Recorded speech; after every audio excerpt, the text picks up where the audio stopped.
In early 2015, I was working in a small, rural hospital. The hospital had a wing for regular patients and a wing for prisoners who would be brought in from the prison that was located in town.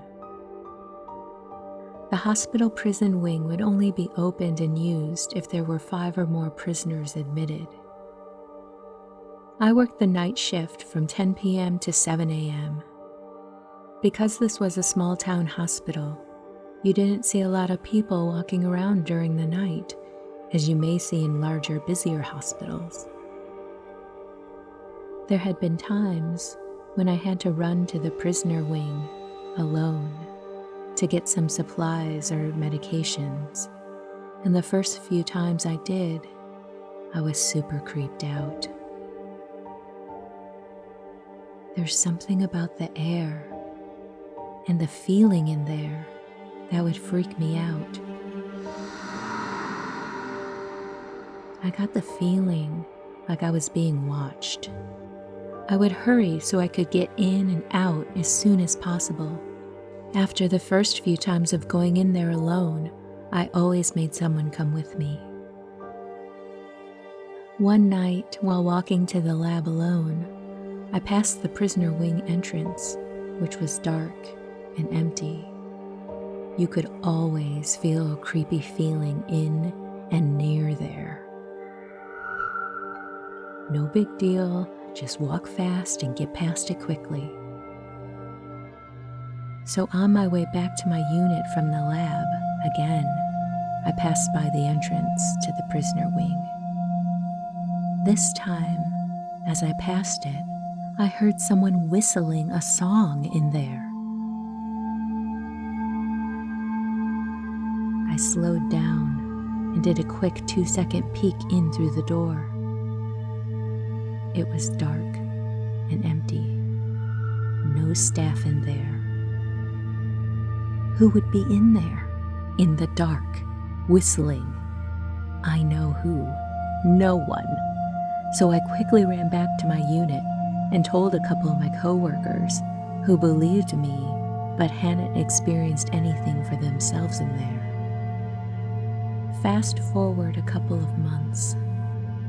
It was a quiet night and the patients were placed in rooms towards the front of my unit, close to where the entrance is. Most of the staff stayed at the nurses' station in the front.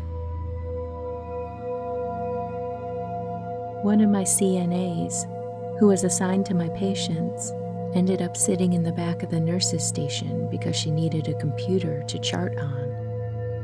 I went to the back where she was sitting, and I was standing on the outside corner so I could face her directly and speak to her. As I was standing there talking to her, I looked over her head at the empty patient rooms behind her. As I was talking to her, I had to stop, and I'm pretty sure I stopped mid-sentence and my mouth stayed open. I saw a man with a patient gown walking from one side of the empty room to the other, and I knew that those rooms were all empty. The CNA, watching my face, started loudly saying, What's going on?" And she jumped up thinking someone was behind her. I told her not so calmly that I saw a man in room 113. I went to tell the other nurses. They checked to see if a patient had died in that room, and of course someone had. My sighting was the topic of the night since it amped us all up. A few hours later, the house cleaning lady came into the unit to clean and overheard us talking about the apparition I saw. She wanted to share her story and started telling us what her experiences were when she cleaned the prison wing.